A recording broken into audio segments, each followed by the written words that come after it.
ننگے سر رہنا مذہبی حلقوں میں آخر کیوں برا مانا جاتا ہے؟ ننگے سر رہنا اس لیے برا مانا جاتا ہے کہ انڈیا پاکستان میں نیک ہونے کا لائسنس، غیبت کو چھوڑنا، بدکاری کو چھوڑنا، جھوٹ کو چھوڑنا، رشتہ داروں کے ساتھ اس نے سلوک کرنا، بیوی بچوں کا خیال رکھنا، ماں باپ کا فرمانبردار ہونا نہیں ہے۔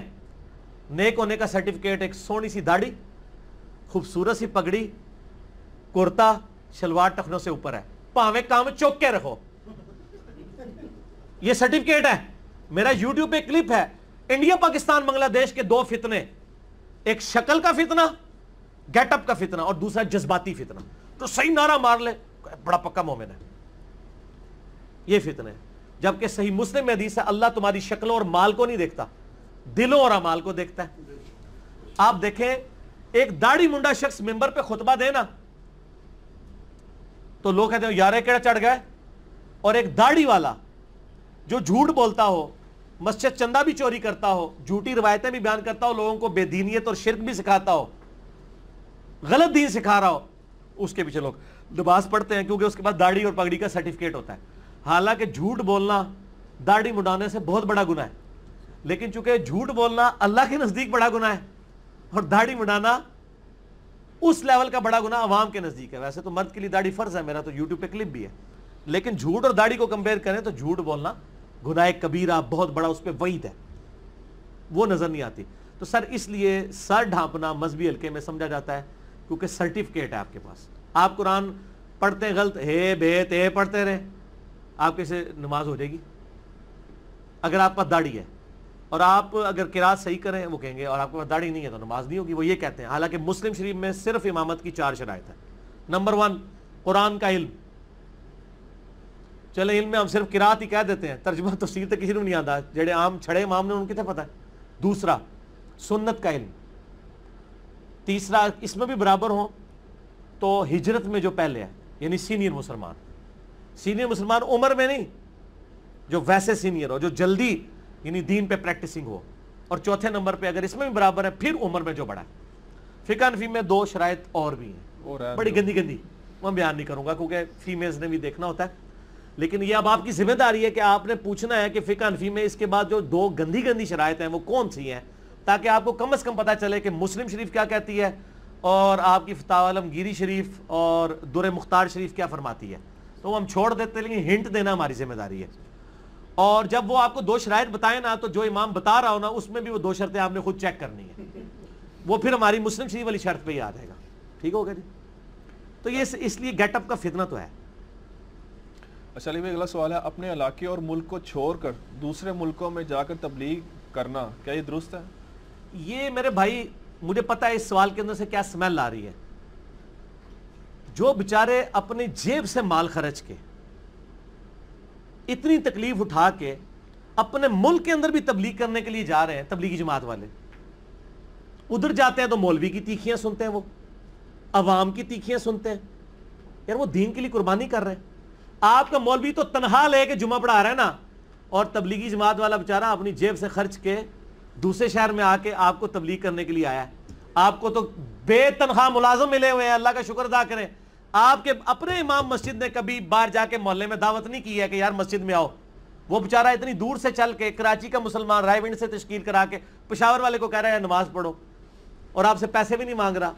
مولویوں کو تو چاہیے آدھی تنخواہ ان کو دیں کہ آپ ہمارے حصے کا کام کر رہے ہو۔ مولوی کا کام صرف نماز پڑھانا ہے کیا؟ جو نمازی مسجد میں نہیں ہے اس کو دعوت دینا نہیں ہے، محلے کے لوگوں کو بتانا نہیں ہے، اور پھر کہتے ہیں دوسرے ملکوں میں جا کے تبلیغ کرتے ہیں۔ تبلیغ تو کرنی ہے، جس کی کمپیٹنسی ہے کہ وہ غیر مسلموں کو تبلیغ کر سکتا ہے وہ ان کو کرے، جن کی کمپیٹنسی ہے کہ مسلمانوں کو کر سکتا ہے وہ ان کو کرے۔ یہ کہنا کہ جب تک پاکستان میں ساری تبلیغ نہیں ہو سکتی باہر نہیں جانا چاہیے، غلط ہے۔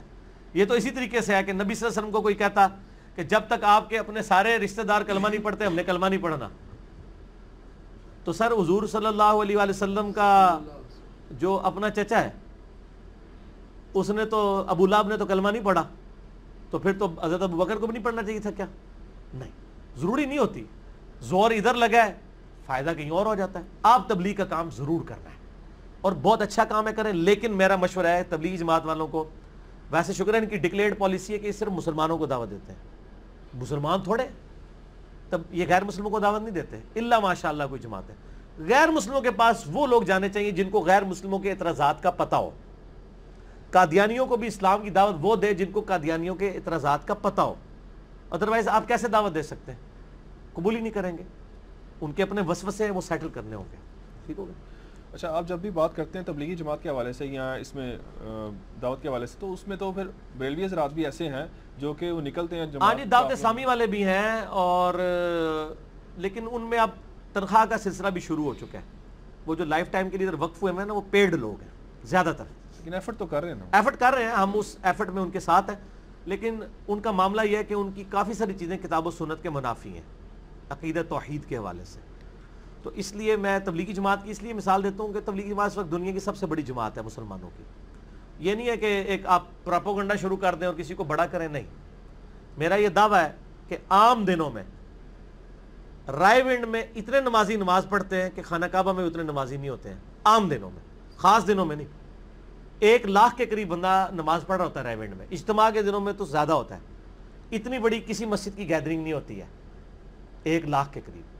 یہ تو اب حج عمرے کی وجہ سے ذرا گیدرنگ بڑھ گئی ہے نا، آپ حج عمرے ذرا روکیں نا، میں دیکھتا ہوں بیت اللہ شریف میں 50,000 بندہ بھی نماز پڑھ جائے۔ کدھر لوگ اتنی دور سے ڈرائیو کر کے آئیں گے؟ جس طرح ہمارے محلے کے مسجدوں میں لوگ ہوتے ہیں، ایون وہاں تو مکہ شریف کے بیت اللہ کے پاس جو لوگ ہوتے ہیں نا ہوٹلوں میں، وہ بھی باب العمرہ کے پاس ایک چھوٹی سی مسجد ہے تو نماز پڑھ رہے ہوتے ہیں۔ اتنی دور کون چل کے جائے؟ اتنی بڑی مسجد ہے سینٹر تک پہنچتے ہوئے۔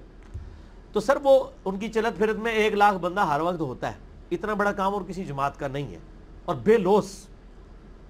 میں اس لیے ان کو یعنی پریفر کرتا ہوں، باوجود اس کے کہ کئی معاملات میں اختلاف ہے، اس لیے ان کو میں بہتر سمجھتا ہوں۔ یہ نہیں ہے کہ باقیوں نہیں، باقی جو بھی کر رہے ہیں، اب تو اہل حدیث کی بھی جماعت شروع ہو گئی ہے۔ تینوں کے بانیوں کا نام الیاس ہے، سلام علی الیاسین۔ ہاں، الیاس کاندلوی، الیاس قادری اور الیاس اثری۔ شیعہ نے نہیں بنائی، میرے خیال ہے وہ الیاس کی تلاش میں ہے۔ سلیم، اگلا سوال ہے، اگر نماز کے دوران محمد نام آ جائے تو صلی اللہ علیہ وآلہ وسلم کہنا ہوگا یا خاموش رہیں گے؟ خاموش رہیں گے، اجماع امت ہے اس کے اوپر کہ نماز کے دوران کا پروٹوکول بالکل ڈیفرنٹ ہے۔ کیونکہ دیکھیں نا، الموطا امام مالک میں موجود ہے، عبداللہ بن عمر کہتے ہیں کہ نبی صلی اللہ علیہ وسلم کے زمانے میں، حضرت بلال سے روایت کر رہے ہوتے ہیں کہ نبی علیہ السلام کے زمانے میں جب کوئی نماز کی حالت میں نمازی کو سلام کرتا تھا، وہ اس کو جواب نہیں دیتے تھے، صرف ہاتھ سے یوں اشارہ کرتے تھے، وعلیکم السلام، منہ سے نہیں کہنا۔